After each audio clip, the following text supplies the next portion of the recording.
I'm Carla Pecoraro. I'm Mel Akerman. And I'm Anne Woolfield, and we're your hosts of the Uterine Sound podcast, bringing you up-to-date information in all things ONG. Today we're going to discuss the unpredictable and dramatic topic of placental abruption. First, let's start off with some facts before we jump into some cases. What is the definition of placental abruption? Or as it's known in Latin, abruptio placentae. Placental abruption is the separation of the normally located placenta after 20 weeks gestation and before delivery of the fetus. Abruption may be revealed when blood escapes through the vagina, or concealed when bleeding occurs behind the placenta with no evidence of bleeding from the vagina.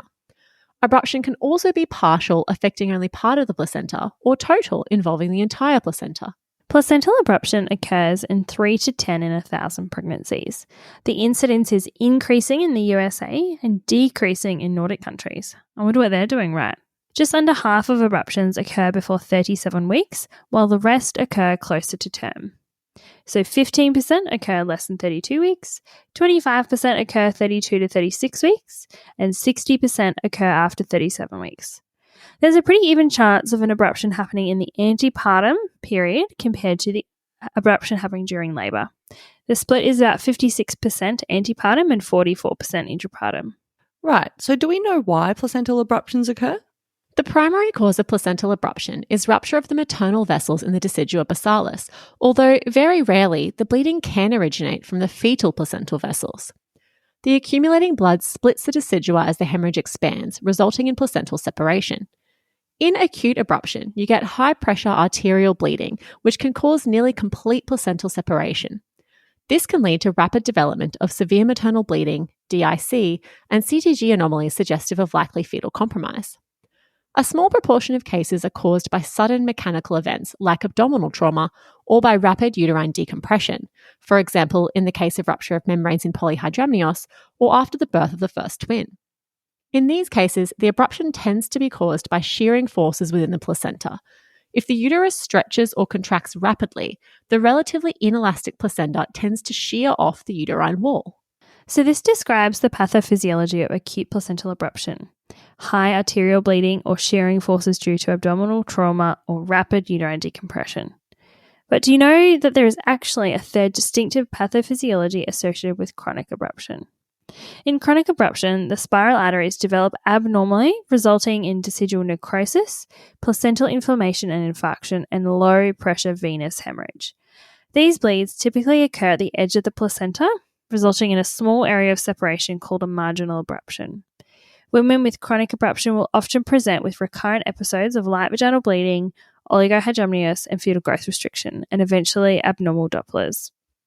Thrombin is also thought to play a key role in the consequences of abruption. Thrombin is produced in two ways: by the release of thromboplastin from decidual cells in response to decidual bleeding, or by through decidual hypoxia.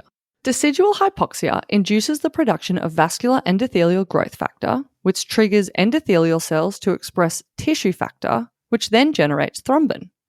Thrombin is a direct uterotonic agent and can then lead to uterine contractions and hypertonus, which is a characteristic feature of abruption. Thrombin can also overwhelm the maternal circulation, resulting in severe bleeding, ischemic injury, and DIC. So naturally, this brings us to the risk factors for placental abruption. Previous abruption is by far the strongest risk factor for placental abruption. If you had a previous abruption, you've got a 10 to 15% chance of recurrence in your next pregnancy. The risk seems to be higher for those who had abruption at term compared to those who had a preterm abruption. Recurrent abruption also tends to occur earlier than the first abruption. If you think about the causes of abruption that we just went through, that can really help you to remember the other risk factors. Take rapid uterine decompression, for example. Things like polyhydramnios, multiple pregnancy, and grand multiparity all stretch the uterus, and prolonged rupture of membranes or PPROM or delivery of the first twin can result in sudden decompression. All of these increase the risk of placental abruption. I'll always remember a case I had of a fetal bradycardia straight after an ARM. We all assumed it was a cord prolapse, although when I repeated the VE and couldn't feel a cord, I was so confused. The bradycardia didn't recover, and so we went for a Cat-1 C-section. Turns out the patient had had undiagnosed polyhydramnios, and the sudden decompression from the ARM had resulted in an acute concealed abruption. Then there are the conditions that might affect placental vascularity. Preeclampsia, hypertension, and fetal growth restriction, for example, are all associated with changes in the placental vascularity. Now, these can be associated with suboptimal implantation, leading to ischemia and chronic abruption, or with acute changes in the hydrostatic pressure of the vessels, resulting in acute abruption. And actually, control of hypertension does appear to reduce the risk of abruption. Substance use like smoking, cocaine, and amphetamines also carry an increased risk of abruption, presumably through vasoconstriction, leading to ischemia and damage to the blood vessels. Up to 10% of pregnant people using cocaine in the third trimester will develop an abruption. Yep, if there's ever an exam question that mentions cocaine, chances are you're dealing with an abruption. There are a few other less significant risk factors that can contribute to abruption. These include asthma, subclinical hypothyroidism, major fetal congenital anomalies, previous caesarean section, pregnancy-related acute kidney injury, marginal cord insertion, assisted reproductive technologies, grain multiparity, short maternal stature, and air pollution. I wonder if air pollution is one of the reasons why the Nordic countries have such low rates of abruption. Although then I guess we'd expect to see much higher rates in polluted countries in Southeast Asia, I would imagine. Okay, so I've got to ask, does COVID increase the risk of placental abruption? I remember everyone was talking about that during the pandemic. That question was definitely raised during the pandemic, and investigations have shown that it probably doesn't. A large retrospective cohort study of 800,000 deliveries showed no difference in the rate of abruption in pregnant women who tested positive compared to those who tested negative for COVID. Interestingly, there has been an association between an increased AFP or HCG or decreased PAPA with the risk of abruption. Also, if you've got a low fetal fraction on your NIPT, you've also got a 2.5 highest risk of placental abruption. All right, that's enough background. Let's get into a couple of cases to illustrate some key points. Let's introduce you to Ava. Ava is an 18-year-old in her first pregnancy. She has a BMI of 16, smokes cigarettes, and has used cocaine during this pregnancy. Ava has a growth-restricted baby and presents at 35 weeks with reduced fetal movements after she reports falling down the stairs. On history, she has some mild abdominal pain but no vaginal bleeding. Her CTG demonstrates a sinusoidal trace. Next, meet Evelyn. Evelyn is a 42-year-old with an IVF twin pregnancy.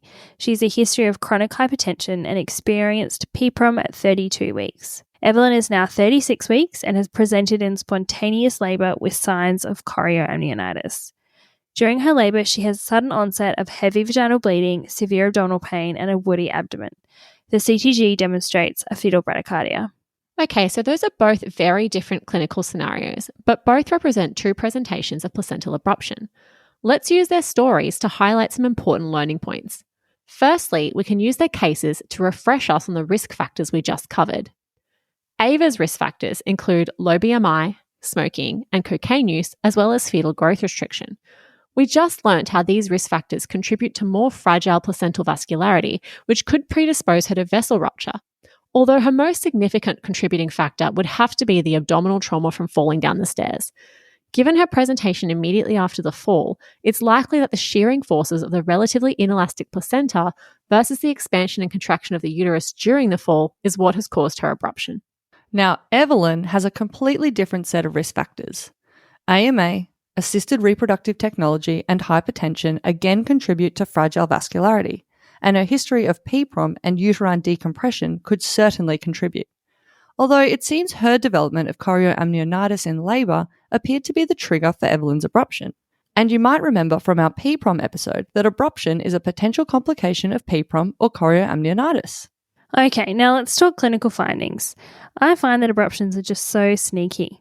We're always taught about the classical presentation of placental abruption. Pain, bleeding, a rigid woody abdomen, and an abnormal CTG. But I find that most patients with the placental abruption tend to present with more subtle findings. Now, Evelyn has a very classical presentation with the sudden onset of vaginal bleeding, severe abdominal pain, and a woody tender abdomen, not to mention the fetal bradycardia. When there has been a significant hemorrhage into the myometrium, then this produces the characteristic woody uterus when fetal parts are no longer palpable. And if blood can escape through the vagina, you get the typical presentation of vaginal bleeding. These cases are typically revealed abruptions and can be quite easy to diagnose. It's the atypical presentations and concealed abruptions that can be much harder to pick. Patients with a concealed abruption might only present for care because of uterine contractions or uterine irritability with no vaginal bleeding and no abdominal pain. If the placenta is posterior, back pain might actually be the predominant symptom rather than abdominal pain or bleeding. But patients may also present with just abdominal tightenings, mimicking threatened preterm labour, or even with rapidly progressing labour. Often the contractions are short and frequent and appear to be more of a tachysystole or uterine irritability type picture. I'm always suspicious when someone presents with increased frequency of contractions. We're talking like 6 in 10 contractions or more. These cases can be really hard to diagnose, especially if the CTG is fine and there's no vaginal bleeding. These presentations account for 10 to 20% of abruptions and can often lead to a delay in diagnosis. In these cases, the blood tends to be trapped between the fetal membranes and decidua rather than escaping through the cervix and vagina. Remember we were talking before about bleeding causing production of thrombin? Well, thrombin is a uterotonic and can cause this uterine irritability picture. I just want to quickly point out that actually it's the abdominal pain that indicates the severity of the abruption, rather than the amount of vaginal bleeding. The more severe the abdominal pain, the higher the risk of maternal and fetal morbidity and mortality. The amount of bleeding actually doesn't correlate with the degree of placental separation. You can have a massive bleed with a very minor placental separation, and equally a severe abruption with hardly any vaginal bleeding. You may also get an abnormal CTG, and obviously this is an indicative of a severe abruption. Okay, I really want to talk about this. With placental abruptions, the bleeding is mainly maternal, right? Not fetal. So why do we get CTG changes? Well, the CTG may be completely normal, or it can develop fetal compromise or even signs of fetal anemia. The typical patterns we would see in abruption would be the signs of fetal hypoxia, like a fetal bradycardia, reduced or absent variability, or complex variable decelerations. Now, this makes sense if the maternal blood loss or placental separation is severe enough to compromise fetal oxygenation. There may also be a sinusoidal pattern if there is fetal anemia. So the CTG changes due to fetal hypoxia makes sense. But what about fetal anemia? I used to be so confused by this too. If the bleeding's maternal, then how can the baby become anemic? Well, it turns out that although most abruptions are from rupture of maternal vessels, you can also get the rupture of the fetal vessels, and this leads to a positive Kleihauer test in minor cases or sinusoidal trace in severe fetal bleeds.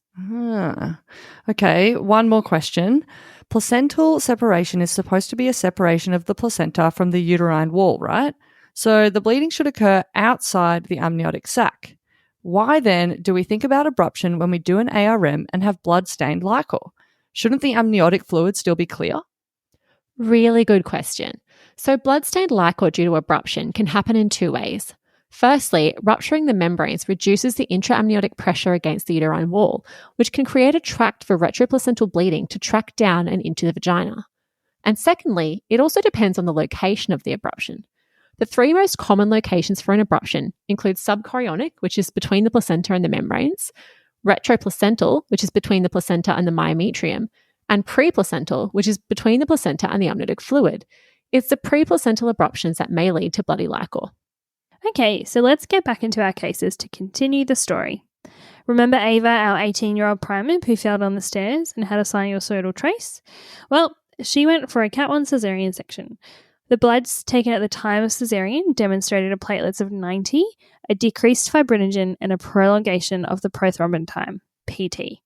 She also had a positive Kleihauer. The baby was born in a poor condition, had a cord gas arterial pH of 6.9 with a fetal hemoglobin of 40 grams per litre. Her baby met HIE criteria and underwent cooling. Unfortunately, her baby went on to develop cerebral palsy. Evelyn, on the other hand, remember Evelyn was the 42-year-old with a twin pregnancy, PPROM, and had heavy vaginal bleeding and severe abdominal pain with a fetal bradycardia. Well, Evelyn was hypotensive and tachycardic to 170. She was only 5 centimetres, and so she also underwent a Cat 1 Caesar. At the time of caesarean, her uterus had a blue, purple, and mottled appearance, or in other words, a Cuvier uterus. Her babies were delivered in fair condition. She had baby boys, and they both required resuscitation, CPAP, and NICU admissions. Fortunately, they recovered well with no long-term consequences. Evelyn had a hemoglobin of 70 and required a blood transfusion, and unfortunately went on to develop Sheehan syndrome and postnatal depression. So these two cases are on the severe ends of the spectrum. I've certainly had many cases of abruption where the outcome hasn't been quite as poor. About 2/3 of cases of placental abruption are severe, whereas 1/3 of abruptions will not have poor outcomes. Severe placental abruption is defined by the presence of one or more of the following maternal or fetal complications. For the mother, the presence of DIC, hypovolemic shock, blood transfusion, hysterectomy, renal failure, or death would obviously constitute a severe abruption. For the baby, an abnormal CTG, fetal growth restriction, prematurity, and death would all be indicative of a severe abruption. I think the cases of Evelyn and Ava also help us to understand some of the consequences of abruption that can occur. Ava had DIC, whereas Evelyn experienced a cuvular uterus, hemorrhagic shock, anemia, and psychological sequelae. Other maternal risks include renal failure, acute respiratory distress syndrome, multi-organ failure, peripartum hysterectomy and death, prolonged hospital admission, and renal tubular necrosis. Ava's baby experienced fetal growth restriction, severe fetal anemia, hypoxia, severe fetal acidemia, preterm birth, a NICU admission, and HIE. Evelyn's babies experienced preterm birth, fetal acidemia, and NICU admissions. Other fetal consequences can include intrauterine fetal death and hyperbilirubinemia. Okay, so let's move into how we might manage somebody who presents with an antepartum hemorrhage and a suspected placental abruption. Let's consider Janet. Janet is a 30-year-old G2P1 at 33 weeks gestation. She presents with a 500 ml antepartum hemorrhage with ongoing vaginal bleeding and some mild crampy lower abdominal pain. How would you approach Janet? Firstly, I would attend immediately. A massive APH should be considered an obstetric emergency, and so I would ensure that we press the emergency buzzer to get extra staff in the room. I would take a doctor's ABCD approach. Checking for danger, applying our PPE, ensuring Janet is responsive and sending for help. I would assess her airway, ensuring it's patent that she's breathing spontaneously. Airway adjuncts and oxygen can be applied, although these aren't usually necessary. For circulation, I would check the pulse rate, blood pressure, insert 2 large bore IVC, and send bloods for a full blood count, group and hold, Chem 20, which for those in different states is a UEC, LFTs, and CMP, coagulation profile, Rotem or TEG, a Kleihauer, and cross-match 2 units of blood. I would administer 2 litres of warmed crystalloids and consider activating the massive transfusion protocol if blood loss is significant and ongoing. While I'm performing this primary assessment, I would apply a CTG to check the fetal status, then assess the patient with a secondary survey. I would assess the abdomen for contractions, tenderness, and rigidity, as well as determining the fetal presentation. I would then perform a speculum examination to assess the location of the bleeding, the volume of the bleeding, and whether there is any evidence of PPROM or cervical dilatation. I routinely collect swabs and would consider a CST if it's overdue, although this is not always practical or a priority in an acute bleeding event. If either of the mother or the baby is unstable, then I would plan for immediate resuscitation and delivery. Now, this doesn't always mean caesarean section. If the patient is fully dilated and can proceed to a spontaneous vaginal birth or instrumental delivery, then this can be the safest mode of delivery. If there is no immediate compromise, but the patient is term and is presented with an APH, and there is some suspicion of an abruption, then planned caesarean or induction of labour is warranted. If there is no acute maternal or fetal compromise in a preterm patient and the bleeding is settled, then I would plan for admission, an observation, and arrange an ultrasound examination. Okay, so there are 2 important points for us to discuss here. The first is the role of ultrasound in diagnosing abruption, and the second is the role of the Kleihauer. Let's start with the ultrasound. What is the role of ultrasound in diagnosing abruption? Placental abruption should always be a clinical diagnosis. Ultrasound has a very poor sensitivity in diagnosing abruption, about 25 to 60%. And in many patients who have an abruption, you won't actually see anything on the ultrasound. But what if you do? What then? Let's say you arrange an ultrasound for an antepartum hemorrhage and you do find something. In an acute abruption, the blood can appear similar to the surrounding placental tissue, so an acute abruption can always be seen, but sometimes you might be able to see it. Detection of a retroplacental hematoma strongly supports the clinical diagnosis of abruption in some symptomatic patients. The positive predictive value is about 88%. Other findings that may be present and suggestive of an abruption include a subchorionic collection of fluid, which can be separate from the placental insertion site, echogenic debris in the amniotic fluid, or a thickened placenta. The main role of ultrasound in an APH is to assess for the presence of placenta previa, vasa previa, which can also present with vaginal bleeding. So, is there a role for any other imaging then? What about CT or MRI? CT scanning does have a high sensitivity for identifying abruption and has the added benefit of being able to estimate the extent of placental separation. However, CT scanning does come with a risk of radiation and is typically only performed in the context of evaluation after abdominal trauma. MRI can also detect abruption and is probably more sensitive than ultrasound, although again, cost and availability are a limiting factor here. In practice, seeing evidence of an abruption on imaging is not really important because we tend to manage our patients clinically. If you have imaging demonstrating a partial placental abruption and you have a normal CTG and a hemodynamically stable mother, then expectant management does appear safe, particularly in the preterm period. Towards term, I'd probably take a more conservative approach and err on the side of delivery because the benefits of continuing the pregnancy are a bit less compared to the risks of a worsening abruption. Okay, so what about the Kleihauer? We often have patients presenting with abdominal pain or trauma, and we send off a Kleihauer. Obviously, if they're rhesus negative, it makes sense, because we need to know how much anti-D to give. But what if the Kleihauer comes back positive in a rhesus positive woman? What then? A positive Kleihauer test does not diagnose the presence of a placental abruption, but it does quantify the presence of fetal blood in the maternal circulation and suggests that there has been some kind of fetal maternal hemorrhage. Now remember, in most cases of abruption, there's no fetal maternal hemorrhage, and so a negative Kleihauer does not mean that there's no abruption. Kleihauer is not useful diagnostically since it's positive in only 4% of patients and correlates poorly with the presence of abruption. A positive Kleihauer also doesn't mean that there's definitely an abruption and that you need to deliver the patient immediately.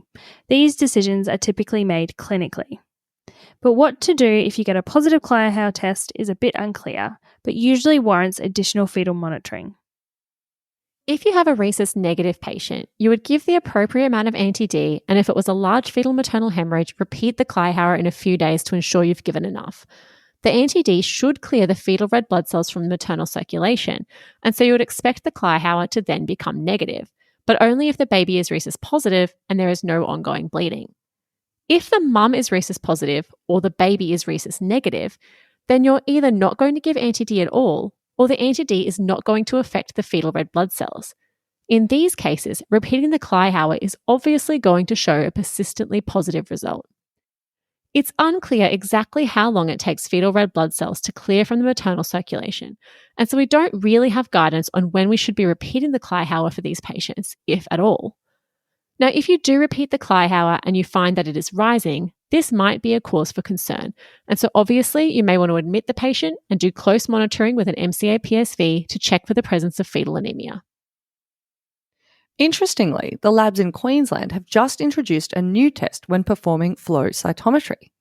You might remember in our anti-D episode, we spoke all about testing for fetal maternal hemorrhage. So when the Kleihauer test is positive, it gets sent for a flow cytometry to more accurately quantify the bleed and tell you exactly how much anti-D to give. Well, now the lab can also do a rhesus D flow cytometry. What this does is quantify the amount of D antigen and can give you some idea of whether the baby is rhesus positive or rhesus negative. This is particularly helpful if you have a rhesus negative woman with a large fetal maternal hemorrhage, and then you give anti-D, but when you repeat the Kleihauer 72 hours later, you find the Kleihauer is still positive. Does this mean you haven't given enough anti-D, or that there's ongoing hemorrhage? Well, if the baby is rhesus negative, then probably not. This test is quite new, and so there's not a whole lot of data on its use just yet, but we thought we'd mention it since it's something that's only very recently come in. Now, I also want to talk about the important medical complication, DIC. Interestingly, even less than 50% of separation of the placenta can result in DIC. The pathology findings do tend to correlate with the degree of placental separation. With death of the fetus, DIC is present in 10 to 20% of abruptions. Coagulation defects appear to develop rapidly within a few hours or even in minutes. A small degree of placental separation may not have any anomalies in the laboratory findings. The fibrinogen level is what correlates best with the severity of bleeding, presence of overt DIC, and the need for transfusion of multiple blood products. A level of less than 2 grams per litre has a 100% positive predictive value for severe postpartum hemorrhage, and a level of greater than 4 grams per litre has a negative predictive value of 79%. So I guess this is one of the few obstetric indications where the coagulation profile is so important. Okay, so we've managed our abruption and we've eventually delivered our patient. What are our intrapartum and postpartum considerations? In all cases, planning for severe hemorrhage is required. These women can have life-threatening hemorrhage, which should include tranexamic acid and may require uterine artery ligation, B-Lynch suture, uterine artery embolization, or peripartum hysterectomy. Getting a multidisciplinary team involved is crucial. This can include an experienced anaesthetist, blood bank, theatre, and haematology if required. Remember, DIC is common in women with an abruption and thus requires expertise in blood product replacement. After delivery, the usual things, including debriefing the staff, patient and family, monitoring the full blood count and coagulation profile, and discussion and planning future pregnancies. Don't forget VT prophylaxis. Now, we always send the placenta for histopathology, but we also always discuss that an abruption is a clinical diagnosis. So what's the benefit of sending the placenta, and what are the findings? Well, as we said before, placental abruption is a clinical rather than histological diagnosis. Only 30 to 50% of acute abruptions will actually have any histological features. Things that may be noted on histopathology include blood accumulation on the maternal surface, congestion or hemorrhage, or there may be compression of the underlying parenchyma from the hemorrhage. Microscopically, you might see blood accumulating beneath and dissecting the decidua with compression of the intervillous space. Decidual bleeding is a non-specific finding and is found in conditions other than abruption. There might also be intravillous hemorrhage. In those cases which aren't acute, you might find a retroplacental clot with indentation of the parenchyma, and this can sometimes look really organised and like an old clot, kind of the consistency of liver. There may also be placental infarcts. We've mentioned a couple of times that a previous abruption is a risk factor for another one. For our women like Ava and Evelyn, is there anything we can do to prevent this recurring? Unfortunately, the majority of abruptions occur in low-risk pregnancies, so there isn't really much we can do to prevent them. For Ava, cessation of smoking, cocaine and amphetamine use may reduce her risk in future pregnancies. Another prevention strategy includes prevention of preeclampsia with low-dose aspirin in those at high risk and control chronic hypertension with antihypertensives. The data surrounding folic acid and multivitamin use during pregnancy is limited. Vitamin C and E have been reported as protective factors for smokers. There is no good data to support antithrombotic therapy in those with thrombophilia. Certainly, we should consider induction of labour at 37 to 38 weeks in those with a prior abruption. And other things like preventing implantation of multiple pregnancies with IVF can also be helpful. Another thing is ensuring every woman has an OGTT and adequately managing gestational diabetes to prevent polyhydramnios. One final thing to talk about is whether we should be testing for antiphospholipid antibodies in women who have had placental abruption. On the one hand, one study demonstrated that in a group of 23 patients with placental abruption, 13% had antiphospholipid antibodies, suggesting that women with placental abruption have a high incidence of antiphospholipid antibodies. On the other hand, the presence of antiphospholipid antibodies and placental abruption alone does not actually meet the criteria for antiphospholipid syndrome unless they had a preterm birth below 34 weeks. So what do we do if a patient with abruption after 34 weeks has positive antiphospholipid antibodies?